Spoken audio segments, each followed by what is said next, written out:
The Chicago Bears have a chance at the first pick in the NFL draft for the first time since 1941. We'll talk about that and more on today's episode of the Windy City Breeze and what the Bears got to do to secure that first overall pick starting now.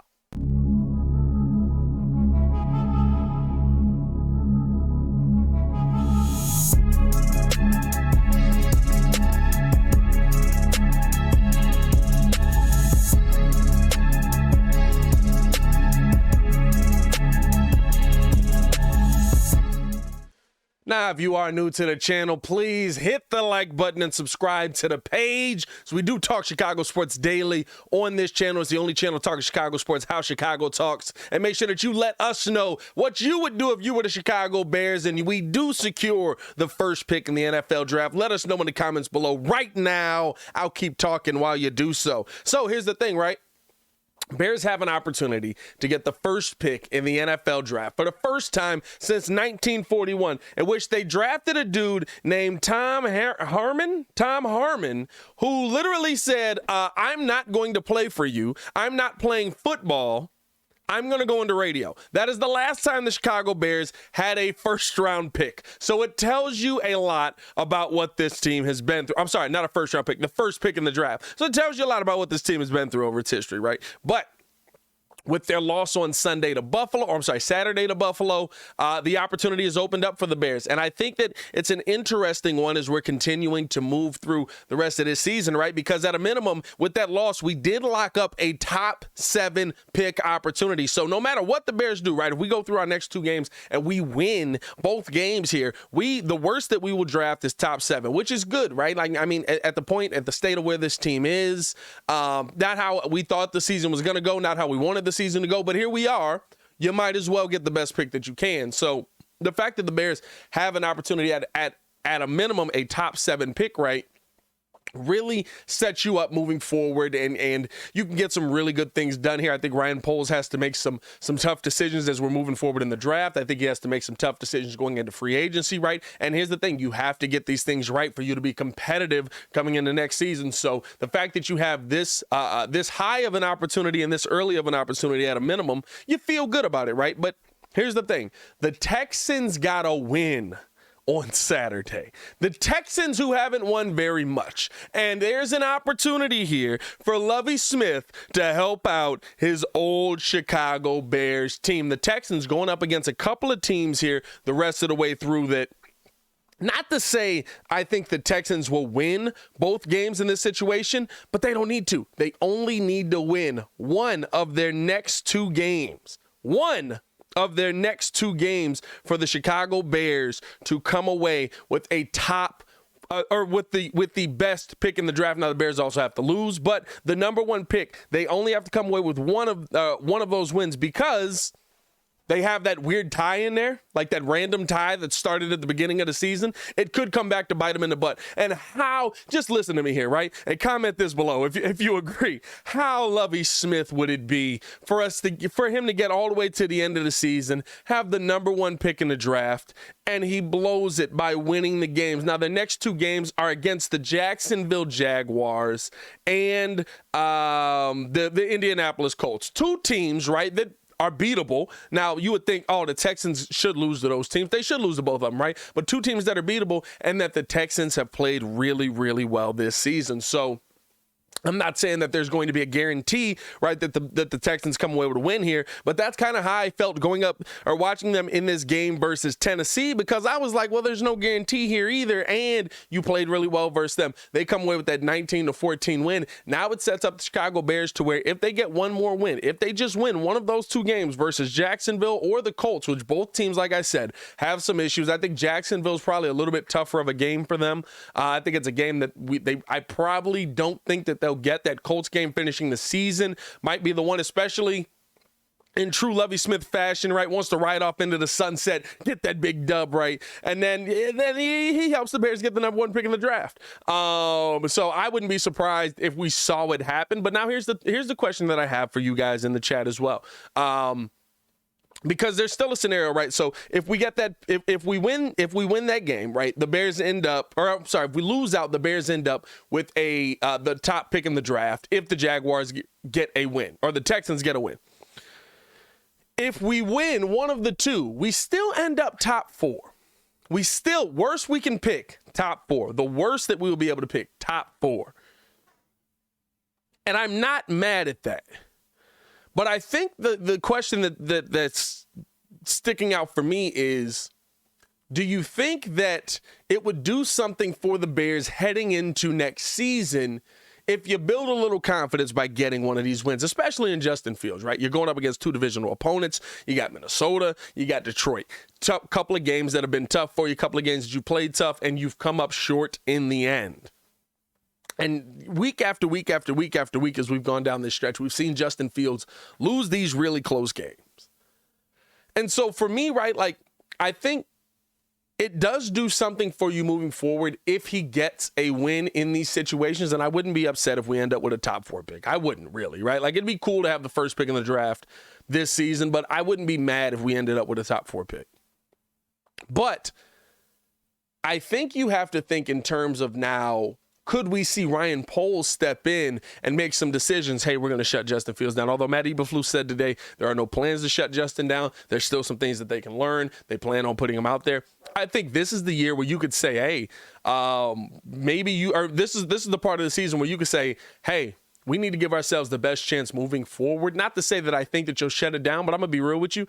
I almost, not to say I want to see him shut down either, because I've said there's a lot to learn here if you play. But if you're not going to call the game the way that you should call it to win the game, then I don't want to see him out there, right? Like, because that opens up the opportunity for you to get hurt. That opens up the opportunity to see Justin Fields take an injury, right? Because you're not even calling plays where he's moving around in the pocket. You're not even calling plays where he's using his legs. You're not even calling plays where he's using his athleticism on a consistent basis. All we saw on Sunday was screen passes and little like dink-offs, and like you weren't aggressive in the slightest, and it's the reason you lost that game versus Buffalo. So for me, right, like, I think it seems like to me you're calling the game to try and tank. If that is the case, remove him from that situation.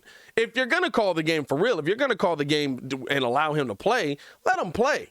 Yeah, I mean, put him out there, let him play, let him show what he can do. But all of a sudden, right, like in the first half of games or on the first drive of games, we're moving down the field, slinging the ball, hitting guys in the hands, dominating. And then by the end of the game, we're sitting there dinking and diving, screen pass off. Yeah, I mean, like, I think that's going to set you up for a little bit more failure in that situation than not. And the biggest question is, if we do acquire that first round pick, what are you going to do with it? I want to know how you guys feel, man. Let me know in the comments below. I'll be down there talking with you as well. If you haven't done so, hit that like button, man. Subscribe to the page. And I do want to know, what would you do with the first overall pick if you were the Chicago Bears in this situation? That's the real question out here, right? What would you do with that pick? Because I think at the end of the day, everybody would love to have the pick. I'd love to have the first pick in the draft, right? The first overall pick, you can do so much with it. I think that you can go out there and find you a playmaker. You can go out there and find the best player in the draft. Or you can trade back and acquire as much as you can. But I think the thing is now, do you feel like you're going to get that much more for the first overall pick than you would get for any of the other picks that are involved at that level, right? Like, because to me, I don't know if teams are viewing Bryce Young as the savior like they viewed quarterbacks at other points in this in other drafts, right? Like, I don't think people are viewing Bryce Young as the, oh my God, I got to go out there and have Bryce Young. If we just get him, he's the next piece for our team that puts us moving in the right direction. I don't think that's the case. Now, the thing that I think it does open up is I think that the Texans have a big belief in Bryce Young. I think that they're destined to take Bryce Young in that situation. And so I do think if the Bears ended up getting the first overall pick, you might be able to get a little bit more out of teams in that front, right? Like if you have a team that's desperate. But if the Texans aren't going to trade with you, right, I don't see Detroit like going all in for Bryce Young. I don't see, right, like I think the conversations would be there, but I don't think that it would be a ton more conversation that you would have if Bryce Young was off of the board and C.J. Stroud was the guy left. Or, you know, Will Anderson, Jalen Carter, right? Like I think the conversations are kind of going to be the same around those guys no matter what. I don't think there's this massive separation between 1 and 2 this season. So I'm not like, oh my God, if we get this, we're able to control our entire destiny. Unless we think somebody's just going to be dumb enough, maybe the Texans, to actually just be like, hey, we'll just give you all these picks because we think we're going to have, we've got our franchise quarterback in Bryce Young, which we've seen teams do and it work out. We've seen teams do and it destroys their franchises for years to come. I don't foresee Lovie Smith making that decision if he's going to be a part of that team. That is a real caveat on the Houston side. I don't know if he's going to be a part of that team moving forward. I think that you should give him the opportunity to continue there and try to actually build something up. I mean, that defense plays hard for Lovie. There's just a lot of youth on that team, but that defense plays hard for Lovie. And so I think there's a lot of that to me that plays into it where do you think that you're going to get this huge haul for the first overall pick this season? Now, listen, we know how the draft goes, right? By the end of the year, everything's hyped up. Everybody has to get their hands on this guy. And so if you do get that pick, the trade back scenario is, to me, probably one that's more viable in that situation. But here's the thing. You got pick of the litter now, number 1 pick in the draft. There's a lot of pressure on you, Ryan Poles. There's a lot of pressure on you to perform. There's a lot of pressure on you to find the best player in that draft. Do you think that there's a better player in there than Bryce Young? Because for once, you don't have to go into this situation worrying about a franchise quarterback. Is there a game-changing player at the top that you think you have to have? Is that Jalen Carter?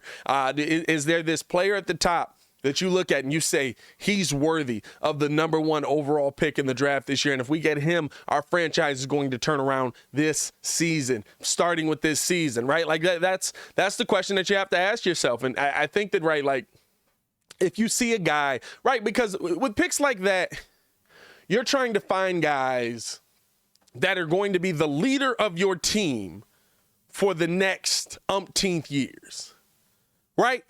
We picked, Justin actually fell pretty low, but I think in that situation, if we had a high pick, we would have picked Justin with a high pick in that situation. Do you think that Justin Fields would be the leader of that team, right? And he's panned out to be the leader of the Chicago Bears offense. They've done some better things this season. There's still a long way to go, but they've definitely done some better things. Now the question is, do you think on the defensive end, you'll be able to get that same thing? Or on the offensive line, you'll be able to get that same thing? And is there a player that is that good, that high, worth taking, that is not a quarterback in this situation? If you don't feel like that guy's there, you absolutely trade out of that pick. But you've got pick of the litter. That is not something to scoff at. Remember, the team you trade that pick to could take the player that you think is worthy of that, but maybe just not worthy of that number 1 overall pick, right? And those are the moments where you look at it and you're like, oh, yeah, we could have had him, but we traded out of the pick and we got somebody else who's still okay, but he's not him,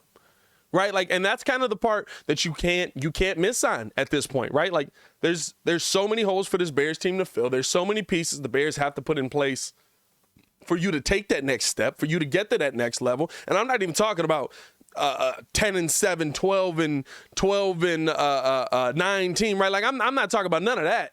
12-9. Who did the math on that 12-5 team? 12-5 team, right? Like I'm not talking about none. I'm talking about starting next season, getting you back to 500.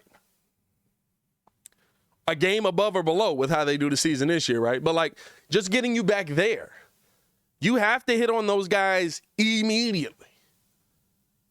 And so for me, right, like I don't know if that guy, I haven't done a deep dive outside of the top 10. And in the top 10 guys that I've seen, I don't know if that guy exists yet. I just don't. I haven't seen anything that tells me, right, like when this dude gets on a defense, he's going to Micah Parsons it. He's going to Aaron Donald it. Or offensively, right, he's the next Pat Mahomes. He's the next Deshaun Watson. He's the next, you know what I mean? Like I haven't seen that in this draft personally. Now, if you guys think there is somebody like that, let me know in the comments below. I've seen Jalen Carter's tape. I think Jalen Carter is going to be a monster in this NFL. I just don't know if he's going to be Aaron Donald, right? Like, and that's the kind of player, the caliber of player that you need to be taking if you're taking somebody that high. And so for me, I think you trade back. If you get that first overall pick, try and get as much of a haul as you can. I don't know if you're going to get much more of a haul than you would if you had the second pick in the draft. So maybe we're just having the same conversation that we would be having if the Bears end up getting the second pick in the draft anyway, right? So we'll see kind of where that ends. We're going to be starting our draft breakdown here soon because there's not much left. There's 2 games left. Neither of them matter. All it matters for is draft positioning at this point, and so that's all we've got to look forward to. Hey, I do want to know how you guys feel, man, though. If the Chicago Bears get the #1 overall pick in the draft, how are you going to be feeling about this team moving forward? Let me know in the comments below. I'll be down there talking with you as well. As always, man, it's your boy, Pat the Designer, back at it again to continue watching our Chicago sports content. Click the links on the screen or check the links in the description below. Y'all stay safe out there, Bears fans. Peace.